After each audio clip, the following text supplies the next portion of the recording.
all of our viewers can agree on Mets, Yankees, anybody, even Gandhi can agree that Frankie Montas is the problem, okay?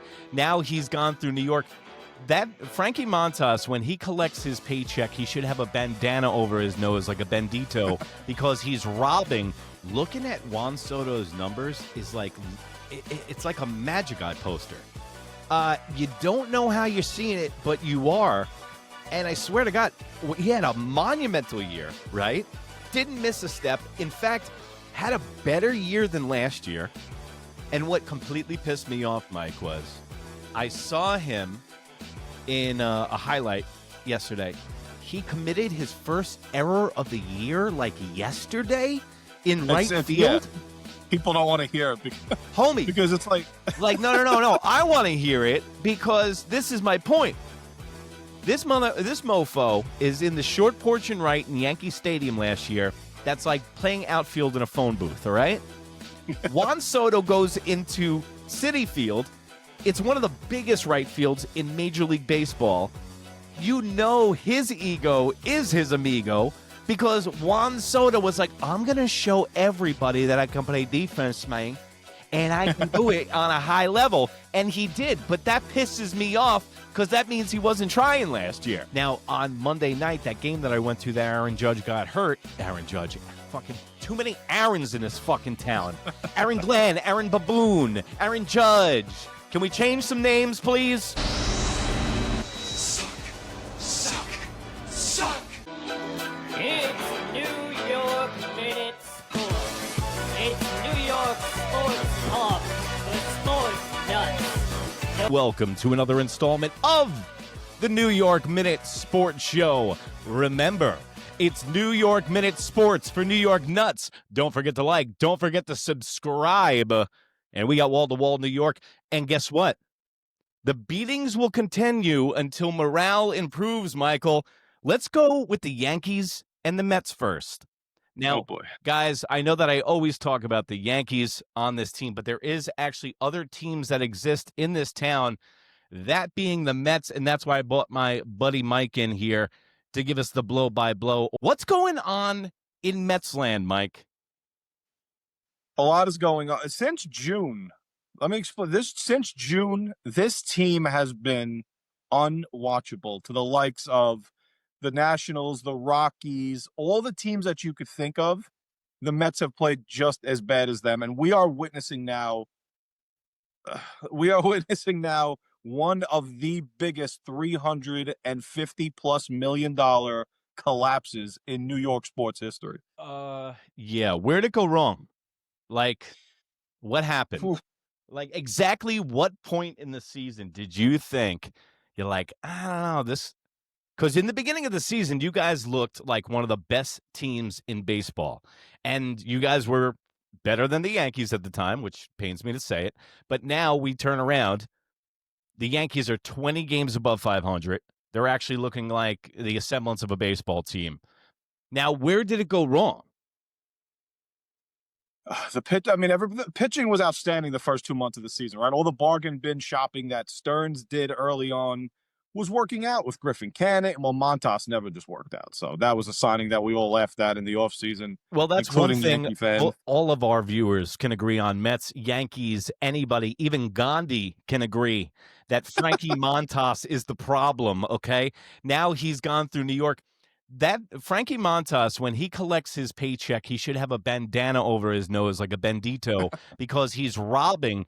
Yeah, so when you guys got Clay Holmes and you were going to convert him from a closer into a starter, I was scratching my head on that one. Then he opens up the season like 6-0, gangbusters, because you know what? I never thought he was a good closer because he is a ground ball pitcher. And that doesn't really bode well for a closer when you have to pitch to contact. I don't like that in my closers. I like swing and miss kind of stuff. So in the beginning of the season, bro, they got him in that pitching lab, and he seemed that he was working well, and then he just fell to dog shit. Now, much expected, right? The first 17 starts of Clay Holmes' starting career with the Mets, outstanding, borderline all-star. Everybody could laugh if they want at it. That's just a fact. He was pitching tremendously to a 3 ERA. But as the Mets, I would assume, have predicted, the innings were going to eventually catch up to him at some point, right? We knew it. I knew it. You knew it. Everybody knew it. And I'm hoping the Mets staff knew it, because if they didn't, then this is a huge problem going into next year, because if he's going to falter out again post All-Star break, then we're going to be into a whole nother problem going into next year. Yeah, I was going to ask you if we all knew. How did David Stearns not know? And he didn't get him on the cheap, right? It's not like he signed this guy to a 1 year, it was 3 years, $36 million, one of the first signings into the offseason. It was the first signing. Yeah. Yeah. And, I didn't mind it, because none of us knew if they were going to start him yet. But once they announced he was going to be a starter, you just had to assume a guy who's never pitched more than 70 innings in a season, 80 innings. He's upwards of double that now. And he's next year, if he's not stretched out, this $12 million investment every single year is just only going to get worse, to the point where they're just going to have to eventually put him back in the bullpen, where they might have just had to leave him from the start. So what you're dealing with is what we deal with on a regular basis. Is you have a GM where his ego is not his amigo, and he likes to be the smartest guy in the room. Like, Stearns, it's like, why do you have to be shopping at the Dollar General when Uncle Stevie's got $1 billion space bucks in the bank? But it's like, I think he likes to be the smartest guy, and he thinks that he can, rethink baseball that's been around for 125 years. So I think that he actually kind of acts like he has a $25 million budget, like he's on a fantasy baseball league. And that's the way that he runs the starting pitching. I mean, what's the sense in why didn't the Mets go get Max Fried? I want to say because they put all their big money into Juan Soto. So it was either going to be Soto, who probably, if we're just being fair, I don't know if Stearns was the one who even wanted to do that kind of deal. No, Stearns definitely did not want that deal. That was all coming from the owner. But guess what? Yeah. Out of all the moves you made in the offseason, the one that came from the owner was the smartest. Well, along with Alonso as well, who Stearns probably didn't want either. And it's not like, I'm not going to crap on Stearns for that, because it didn't seem like a lot of teams wanted Alonso getting signed a week before spring training started. If it wasn't for that WFAN fan day where he got his balls busted about Pete Alonso with fans in the room, he would have never budged on that. I really think that. And also, I can't wait till Pete Alonso, no homo, sticks it up the Mets' ass this year when he goes to contract and he's a Cub next year. Yeah, if that means we get Tucker, I'd be all in for something like that, if they could do a little trade-off with the Cubs. Yeah, but you're looking at Kyle Tucker just had a real down year on a fucking offensive juggernaut, no? Awful. Yeah, he started hot, and then he just completely tailed off, just like Clay Holmes. Maybe we need all these guys that start off red hot just so they can fit right in with the Mets. Then right after the All-Star break, they become who they usually are. It's the Bartolo Colon Mets. But that's another big problem that I've been speaking about with this. The Mets have a core issue, and all of the players that I've mentioned over the past, in a couple of my videos these past weeks, the core of this team is not from David Stearns. He inherited all of these guys: Lindor, Nimmo, McNeil, Marte, Alonso, Edwin Diaz. Those are the same guys that I've been watching do the same things every year since they've been on the Mets. So this is not a surprise to me that they are as inconsistent as they've always been. And I have to admit, bro, looking at Juan Soto's numbers is like, it's like a Magic Eye poster. You don't know how you're seeing it, but you are. And I swear to God, he had a monumental year, right? Didn't miss a step. In fact, had a better year than last year. And what completely pissed me off, Mike, was I saw him in a highlight yesterday. He committed his first error of the year like yesterday in right field. Yeah. People don't want to hear it because it's like no. I want to hear it because this is my point. This mofo is in the short porch and right in Yankee Stadium last year.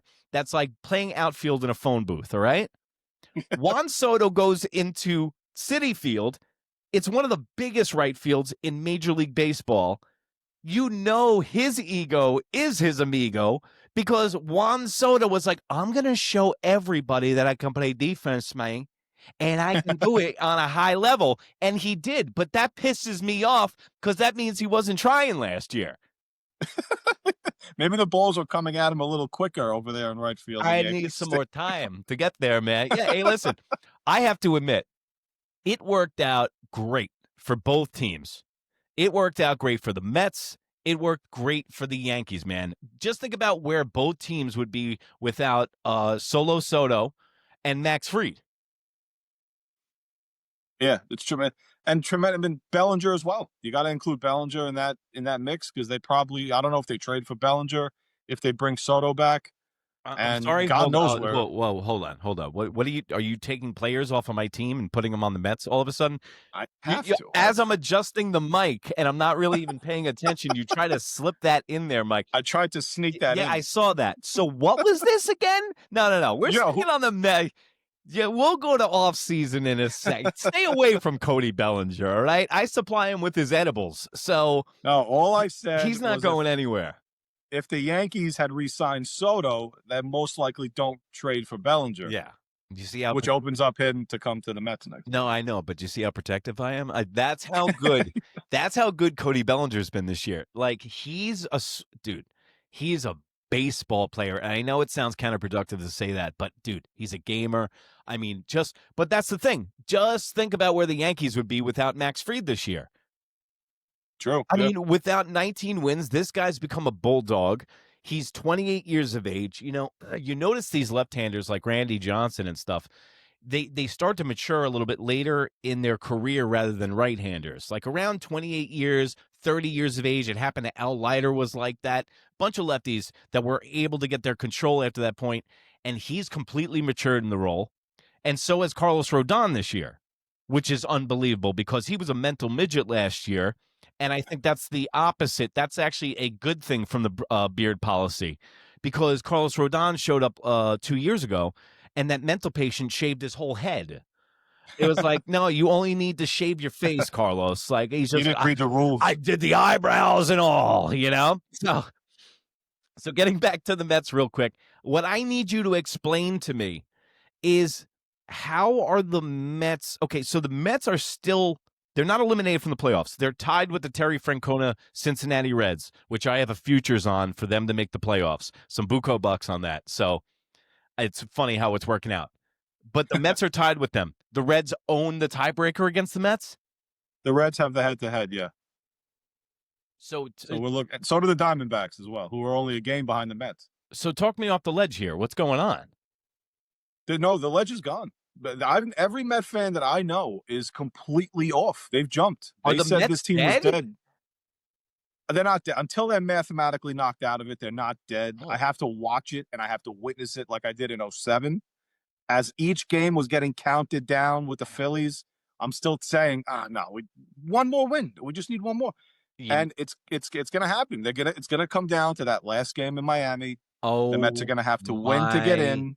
God. And they're going to lose. The Miami's already pushed back Alcantara to start that last game. So it just goes to show you the respect factor that the Marlins and the Nationals, all these teams just have for the Mets, who just constantly put themselves in these horrible predicaments. So the New York Mets are 80-76 right now.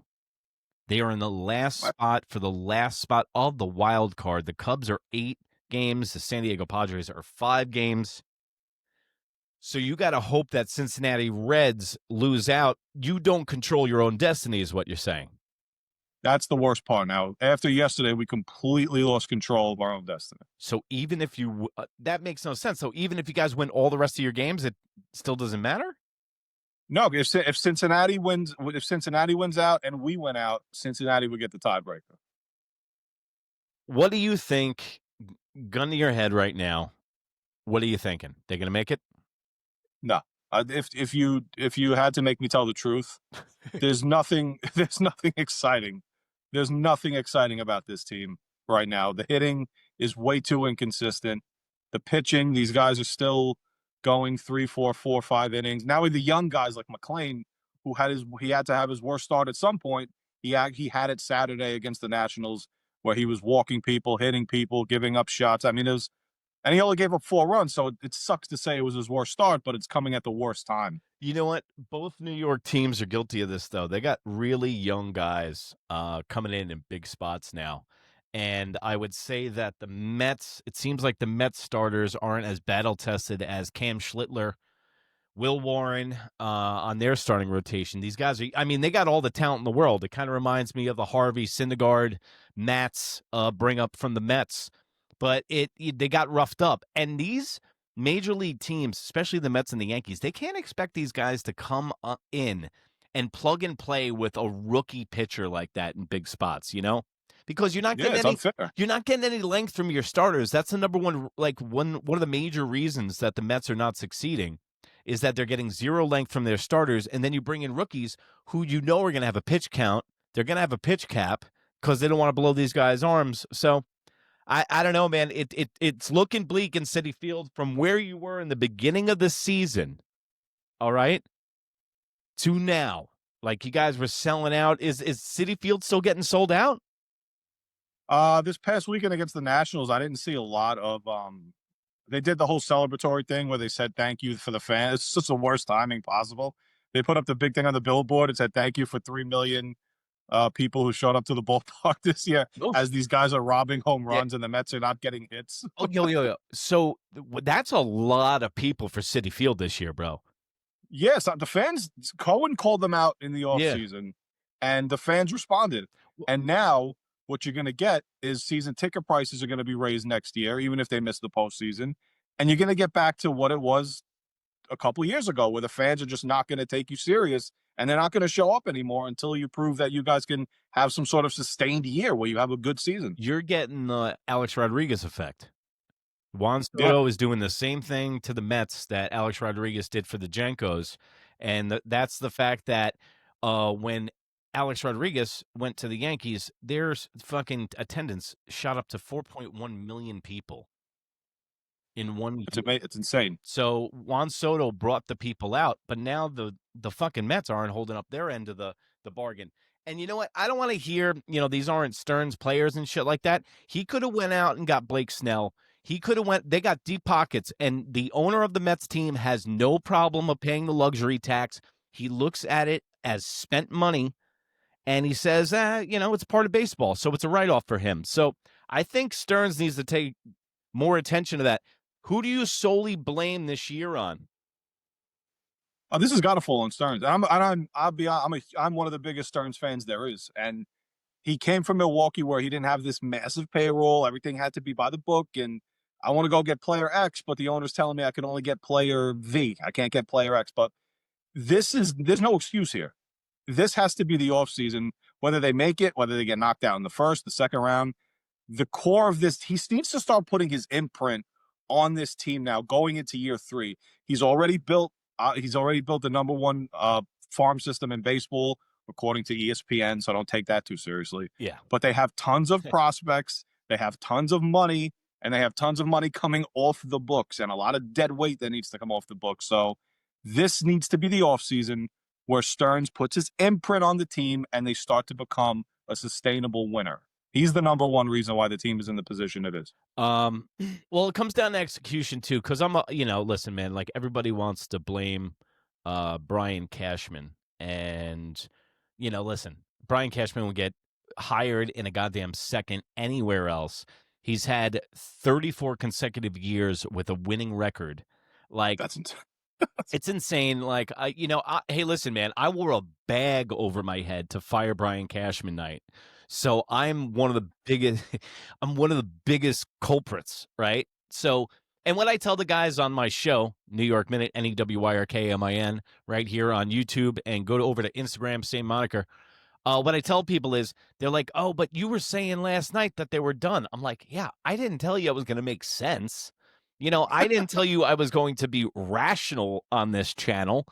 I'm a Yankee fan just like everybody else. One day we're a World Series champ, and the next day Boone needs to be fired, and Brian Cashman needs a public flogging. So that's just the way that it goes in baseball. And you know what, man? The Mets, I thought after the Juan Soto deal and after them becoming the big boys. You weren't guilty of this, Mike, because you're a smart man. You know better. You hold it for a little bit until you really go at it, because you were like, I don't know if the Mets are here. I don't know if there's you had imposter syndrome in the beginning of the season. I remember that, and I talked to you about it, and I was like, no, Mike, you're a big boy, okay? The Mets are big boys now. Welcome to the big boys table. And the Mets don't make back-to-back postseasons. They're allergic to making back-to-back postseasons. But let's switch to the Yankees right now, because the Yankees are a team going in the opposite direction. And as an outsider, what do you think about the New York Yankees, biased aside, and you call it straight? I have to admit, you're not a Met hater. But the Yankees, from an outside perspective, what are your thoughts? At the moment, I think they are the best team in the American League. I think they're the biggest threat to get back to the World Series and whatever they do in the World Series. But to get into the World Series, I don't think that there's a team. You could say Toronto. I think they're still better than Boston. I think they're better than the Guardians, who seem to be red hot. The Detroit Tigers, who were falling apart.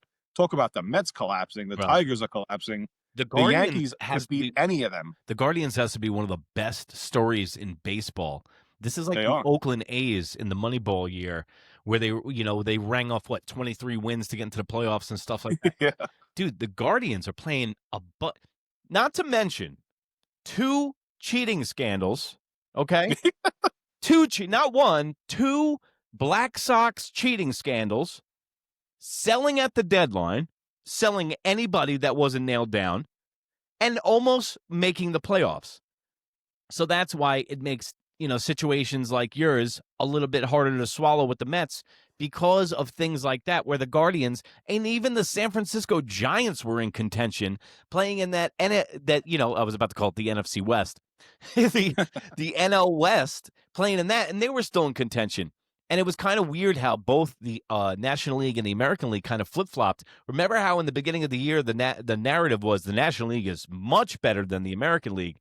Look at the standings now. It's kind of flip-flopped. Look at the teams trying to get into the playoffs on the American side. Look at the teams trying to get in on the national side. Maybe that just means there's more parity in the National League. I don't know. But getting back to what you're saying, I do think that the Yankees are the best team in the American League. You know who I think can beat the Yankees, though? The Yankees. Toronto? The Yankees. Oh, the Yankees themselves. The Yankees will beat the Yankees. It's not going to come down to any other team. The Yankees are the most talented team, and I get my balls busted in the comments section for this from Yankee fans. The Yankees are the best team in the American League, okay? Don't get it twisted. But, Mike, the way the Toronto Blue Jays played the New York Yankees, no bueno. They're not. It's like a boxing. They're not a good matchup for the Jankos. They're pesky at the plate. They work our starters. They remind me a lot of the small ball 90s Yankees. And now it's coming back to bite us in the ass, because now we're station to station in home run ball. So, yes, are they the best team in the American League? I think so. And now Detroit was the only team I was really worried about, because the Yankees historically don't do well against lefties like Skubal and the guy on the Houston Astros. Excuse me. But, yeah, I think it's going to be Volpe, Devin Williams. It's going to be low-lev Dev, who's now medium-lev Dev, because he's struck out the side again last night. That's 3 appearances in the row that he struck out the side. And Aaron Boone, Baboon Bubbles is just itching. He's itching to get Devin Williams in a high-leverage situation. And you know who else is itching to get low-lev Dev in a high-lev situation? Is Brian Cashman and his egos, not his amigo, because he wants to make his trades work. That's the only reason that Anthony Volpe is still playing, Mike. That's the only reason they're shooting Anthony Volpe up with pharmaceuticals. You know, it was nice that they finally let us into the Yankee newsroom and let us know that Volpe's shoulder was bothering him for like 8 months now. Bro, now the Yankees got me wearing a tinfoil hat with sports. It's like, dude, I can't be a conspiracy theorist in sports now. It's like I have to draw the line somewhere. But dude, they knew the whole time about this injury. It was in Kansas City. It was in the right around the All-Star break. Before it, he jammed his shoulder in second base. So what did they do to try to help him out? They played him every day like a rented mule. And he didn't miss a game, and he couldn't even throw it to first base. I think the thing about Anthony Volpe is he's making league minimum. He's going to be the future second baseman on this team if they don't re-sign Jazz, who's Mr. 30 and 30, Mr. Empty Calorie 30 and 30. But the biggest empty calories 30-30 I've ever heard in my life. But Anthony Volpe, I think, will be the future second baseman because they have him for one more year under league minimum. You bring Lombard up, play shortstop. Ryan McMahon from the Rockies, holy shit, can that guy play defense? Unbelievable, dude. It's exactly what they were lacking on that side of the field. I mean, homie, Caballero now, like all these guys have come in and literally had a breath of fresh air into the New York Yankees. It's Caballero with his base stealing, his athleticism, and now he's coming for Volpe. Those are the guys that are going to make the difference in the playoffs. Like those are going to be those clutch guys that weren't.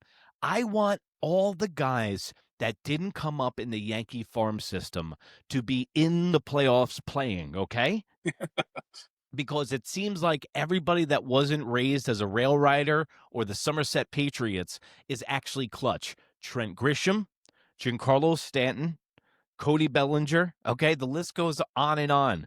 And speaking of Jazz Chisholm's 30 and 30, my best friend. By the way, go to New York Minute and check out our little debate, little spat we had earlier this year.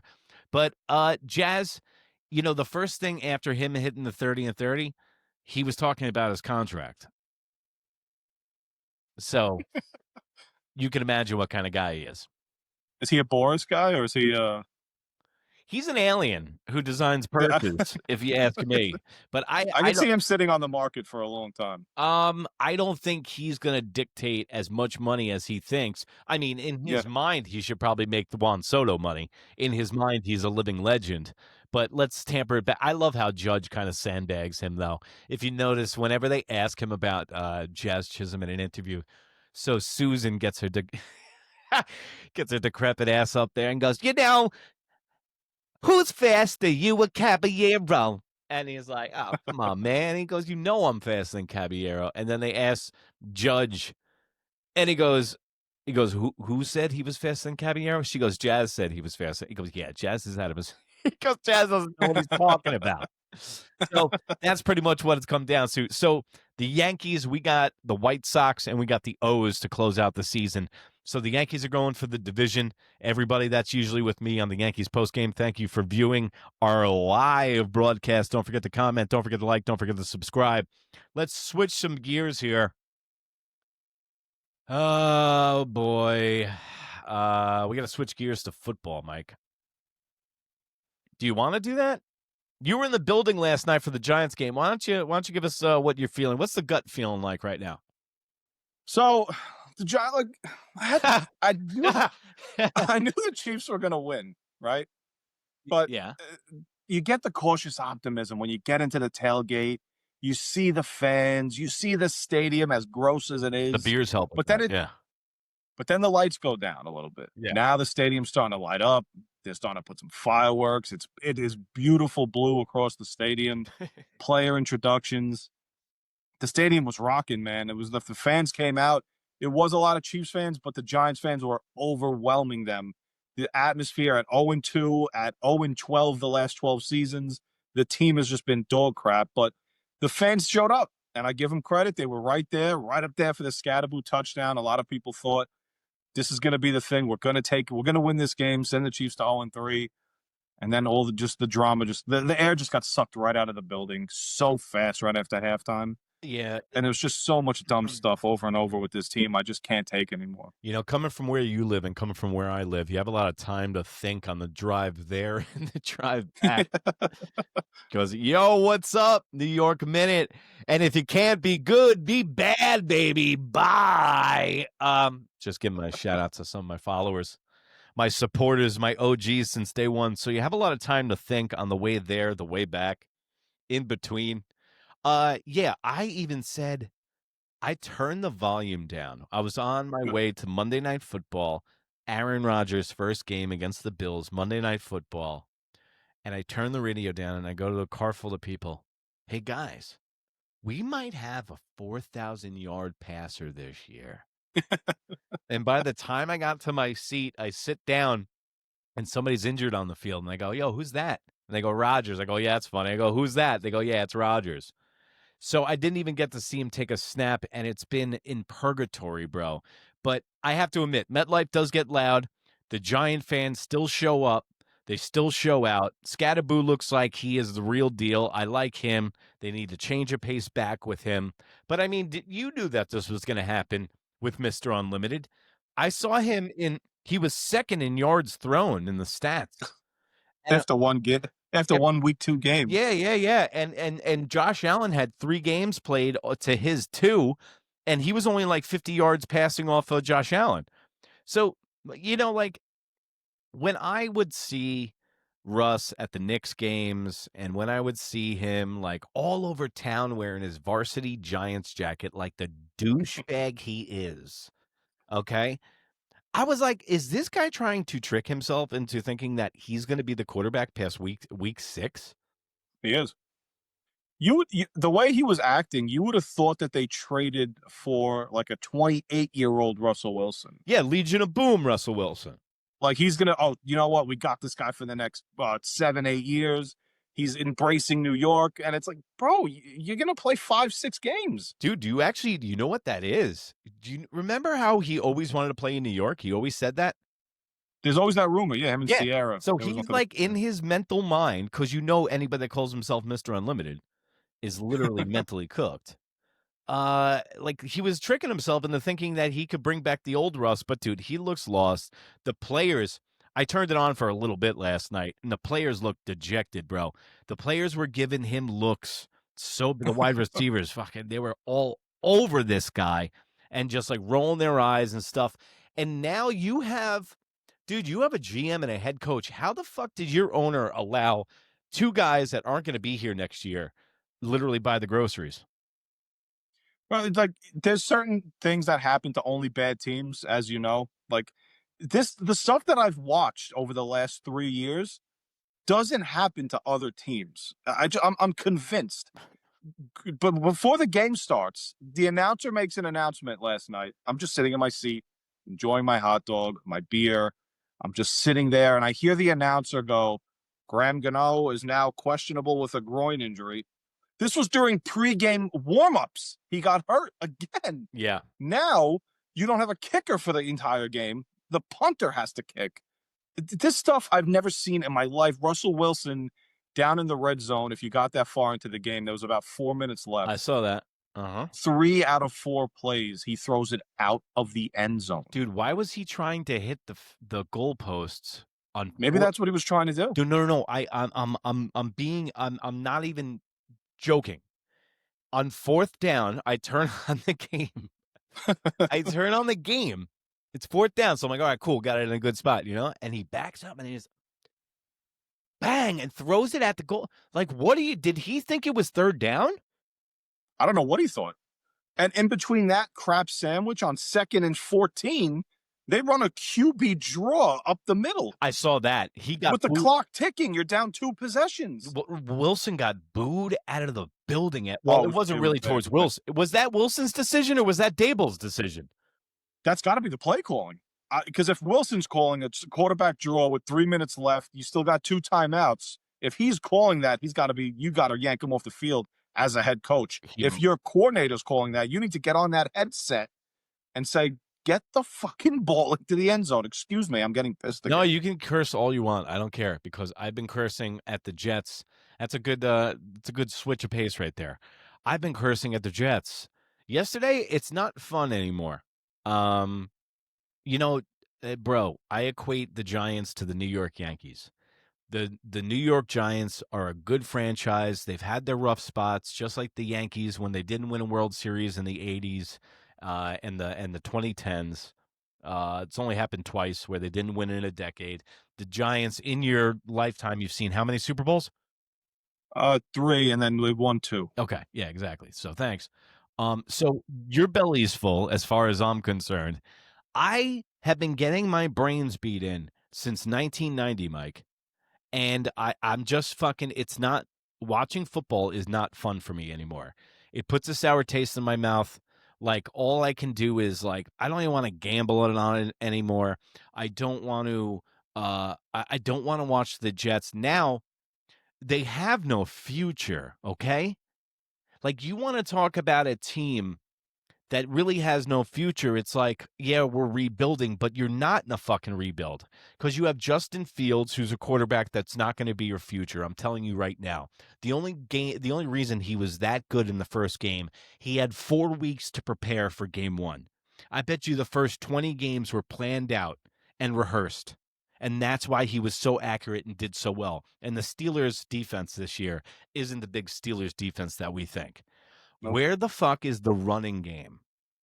I heard about this two-headed Sonic and Hedgehog double-headed monster that we were fucking supposed to get in Breece Hall and Allen. The 0 on a milk carton. MIA. Dunzo. Okay? Then you bring in Tyrod Taylor, who gets hurt from his own fucking shadow, who's as old as Jeff Goldblum in Jurassic Park. All right? And now you got rid of the only guy with life behind of him, Hernandez, that they got from the XFL, who's now in the San Francisco 49ers system, who they think highly of, by the way. The Jets let him go, and they retained Cook, who shouldn't even be a professional quarterback. Now, you get rid of Robert Saleh, right? Now, Robert Saleh, guy, way. I don't even know how he got the job, right? Robert Saleh is a better coach than Aaron Glenn. Robert Saleh had better defensive schemes. And even though the Jets sucked, Robert Saleh did better in 3 games with a Zach Wilson-led team than Aaron Glenn does with this team, with more talent.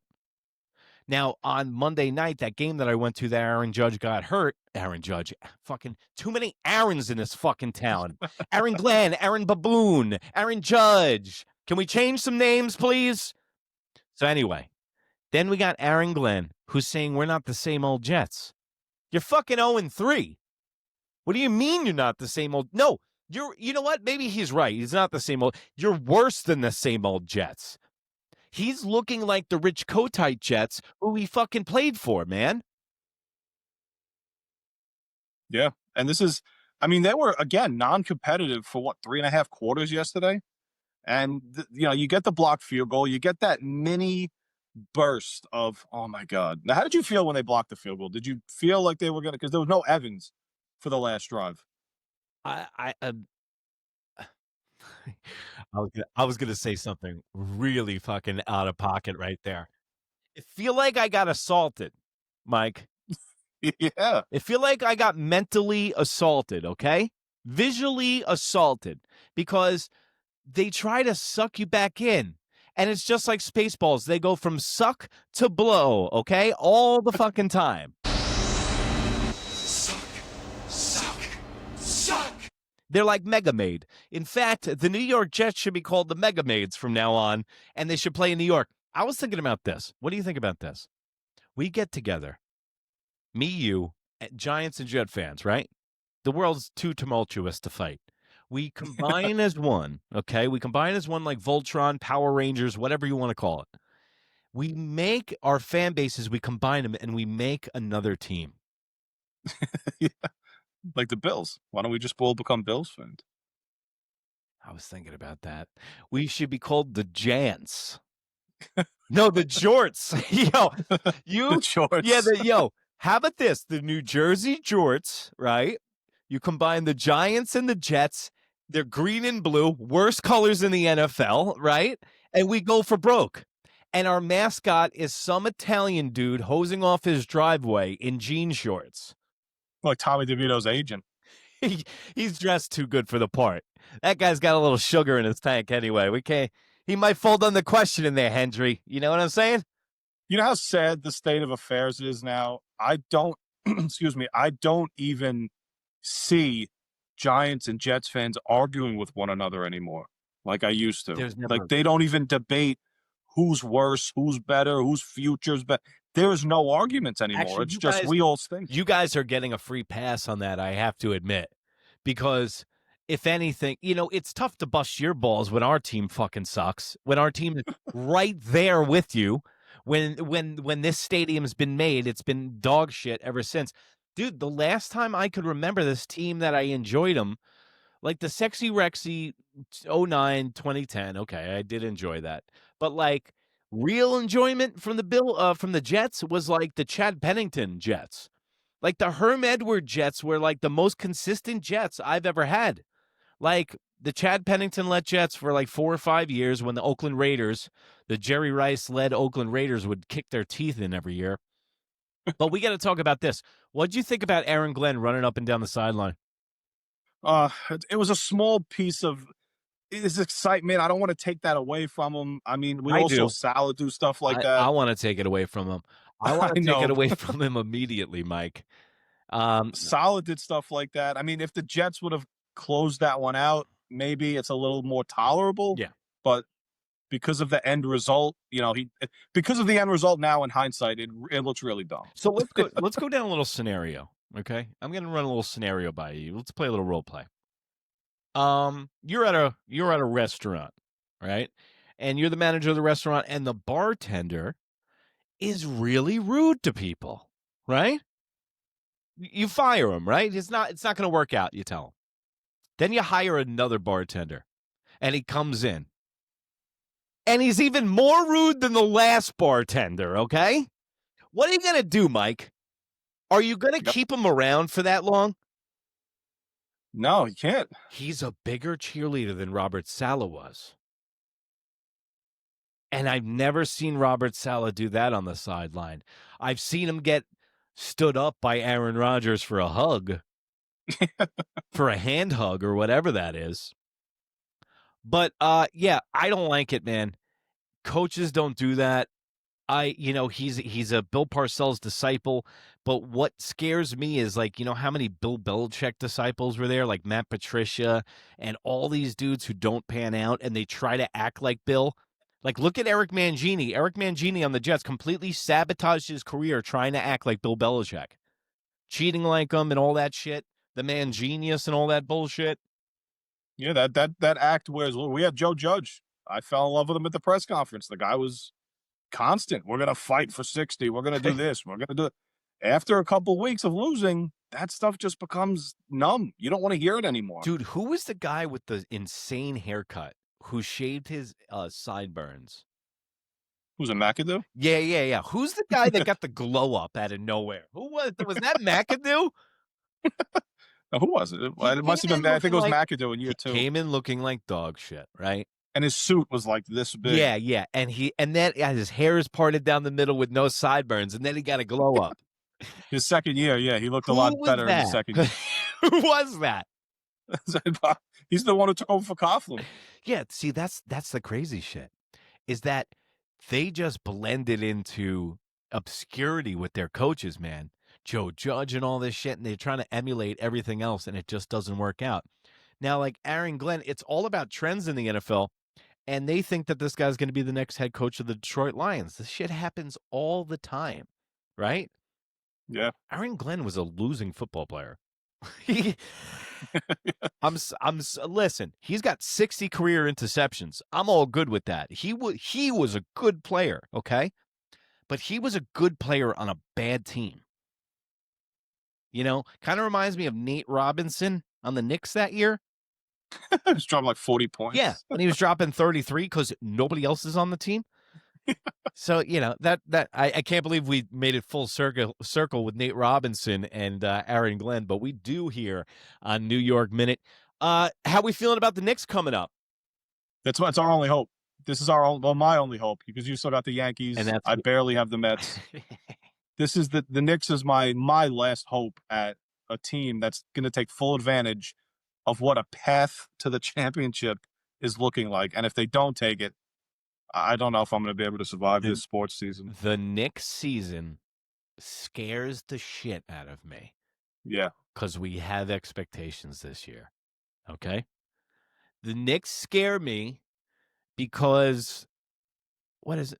I think it's going to be 30 years from when they made to the finals against Houston? Was that last year? There was what, 94, 95? 94, So 95. probably So we're right around the same time. As history doesn't repeat itself, it echoes. Mark Twain. You get a little bit more than sports right on this goddamn show. But hold on, I just forgot what I was saying after I said that quote. So the Knicks, yeah. So they might not be good this year, and I see them losing to the Houston Rockets in the finals. I hope that that's not the case. But like, do you see it kind of matching up? The Rockets are like about to take that next step. The Knicks, this reminds me with Tatum being out, with Halliburton being out, it kind of reminds me of when Jordan kind of stepped away from the game. The green And we line, have this small window to get there. bro, they have a window contractually, what, 2 or 3 years? This is like a 2-year window to win a championship. So, and by the way, guys, if you don't, Mike, plug your Instagram, dude. Oh, Pudgy Boys Sports Talk with a Z, Pudgy Boys with a Z. That's on Instagram. It's where I put the majority of my stuff and all my little short content clips about the Knicks. And I also collaborate and tag Mike in a bunch of my shit, so you'll see him on my posts. But real quick, like, I need to know, because Mike, the reason I brought up his Instagram is because Mike knows the Knicks like I know the Yankees. And I'm not going to, when I get around Mike, I'm not going to play it like I'm a huge Knicks fan, which I am. Mike eclipses me, okay? So, Mike, contractually, what are we talking about the next 2 years with the Knicks? We're under contractual control, right? We have OG Anunoby for 3+ years. We have Brunson for 3 years. We have Karl Anthony Towns for 2 more. We have Bridges now, who we just extended for 3+. So all these guys are locked in to the core of this team. But now you start looking at their ages. Karl Anthony Towns is 30, going on 31. He's a big 7-foot guy. Not going to age Don't well. know how he's going to age. You have OG Anunoby. He hasn't aged well. Constantly. No, he hasn't. And you have OG, who, again, will constantly say this. We got really lucky injury-wise last year with OG Anunoby, who was a constant guy on the, what's not called the IL. I don't know what it's called in the NBA. Yeah. He's constantly on it with a hamstring, with an elbow, a It's brain. called the physical indifference list now, I think. He's always out. We got really lucky with Jalen Brunson as well. As much as we try and think that he's this warrior, he's also the guy that's like my size at 6 foot. So he's probably lower than that, but he's a guy, he's a twisted ankle away, as we saw last year. But age-wise, contract-wise, we're okay. Yeah, I like it. Age-wise, this team is going to age out quickly over the next 2 years. So they have to get it done as fast as possible. And you know what? Maybe that's why they brought Brown in, is because just for the exact reason you were just talking about, injuries and wear and tear. And also, the Knicks made a lot of moves. So I was talking about this, and the reason I say Mike knows so much is because I attempted to school myself up. I did a pretty good job, adequate job, just like in high school. I did an adequate job of informing myself on how the free agency tiers and the pay scale and the contracts work, veteran minimums, rookie minimums, what happens on a Tuesday when there's a full moon. The NBA has different rules for all of it. So how would you say, what would be the grade that you give the Knicks filling out their bench? Because I was trying to math the math, and my math don't math. It's A+. I mean, because what Leon Rose is doing with the cap right now, the Knicks only have money for veteran spots and for play. This is my dream as a Knicks fan. It's all of our dreams as a Knicks fans. Players have taken Clarkson, Yabusele, and Malcolm Brogdon, Shamet. They've all taken less money to come to the Knicks to try and win a championship. So this is something I never thought I'd hear in my life. They could all make big money elsewhere, but because of the vet minimum, you could fit 1 or 2 more guys onto this roster without, even if you go over that cap. The Knicks do have the ability to do that, and they did with Brogdon and then all these other guys. They should call that the Rob Horry minimum, where you can just choose who you want to win a ring with. Big game Bob winning like 7 rings, I think he's got. Robert Horry. Perfect. That's a great career. Yeah, it's an amazing career. But that's, great point, dude. No one wanted to come to the Garden for so long. We lived through Isaiah Thomas doing what he did. We lived through the Allen Houston purgatory that we were in for years, and then just getting salaries and dumping contracts, and the Nate Robinsons of the world. Then we had to go through Linsanity. And, dude, they're really sucking off Melo in retirement, huh? Yeah, it's a little too much for me because I loved Melo a lot when he played, man. I was a big fan of his game. And when he wanted to come here, which was great. A lot of people never just want to come here. He did. He embraced it. He only played 7 years here, but we're acting like he's Bernard King or Patrick Ewing. Yeah, he's And not. it's crazy. They're talking about retiring his number. Like, You sound like what? walking there for a second. It's crazy. It's You could crazy. imagine he's better than Ewing. It's crazy. Ewing, 7'4". It's amazing. Dunk it. Crazy. Yeah, and then people were getting nuts with Brunson saying that Brunson's better than fucking Ewing. I was like, yeah, is Brunson on the top 50 players of all time? Let Brunson get to a finals. Like, that's the one thing about the youth, and this is my get off the lawn segment of New York Minute today. Stop glazing guys so quick. Like, fuck. Like, Brunson is the GOAT. He's like GOAT. He's a GOAT. Everybody's got to GOAT everybody. Okay. When I grew up, the GOAT was the asshole on the team. In fact, the GOAT was the kicker who missed the field goal. Okay. Norwood against the Bills in the early 90s. He was known as the GOAT forever. And now it's got a good connotation towards it. All right. Well, listen, Mike, let the people know where they can find you. Also, hold on. Before we end, we're going to wrap this up. But we have some comments here. Let me check the comments. I'll get better at working out the comments. Jose, favorite YouTuber. Thank you, Jose. Great show. Keep it up. Would you consider covering UFC on a separate channel? My question is, why would it have to be on a separate channel? I can cover anything right here on New York Minute Sports, and you can find all of my content right here, New York Minute Sports. And also, don't forget to go to Instagram, Pudgy Boy Sports with a Z. Go give Mike a like. Go give him a follow.